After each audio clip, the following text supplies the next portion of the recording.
திருவாசகம் சிவபுராணம் மாணிக்கவாசகர் அருளியது. அத்தியாயம் 3. அருக்கணிச் சோதி அமைத்தோன்றிருத்தகு மதியிற்றன்மை வைத்தோன்றிற்றின்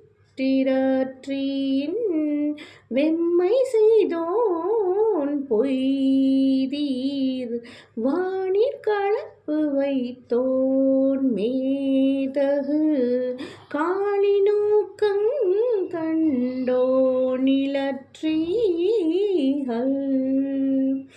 இறைவா, சூரியனிடத்து ஒளியையும் வெப்பத்தையும் அமைத்தாய். அழகு பொருந்திய அச்சந்திரனிடத்து குளிர்ச்சியை வைத்தாய். திறன் மிகுந்த தீயில் வெப்பத்தை தோற்றுவித்தாய். என்றும் நிலை பெற்றிருக்கும் ஆகாயத்தில் வியாபகத்தன்மையை அமைத்தாய். மேன்மை பொருந்திய காற்றுக்கு விரைத்தடித்தல் என்னும் வேகத்தை வழங்கினாய். நிலமும் நீரும் நெருப்பும் காற்றும் மாறலாம், வானம் மட்டும் மாறுவதில்லை. அதன் அமைப்பும் இயக்கமும் அப்படியே இருக்கின்றன. அதனால்தான் அது பொய்தீர் வானம் எனப்பட்டது. நன்றி. ஓம் நம சிவாய.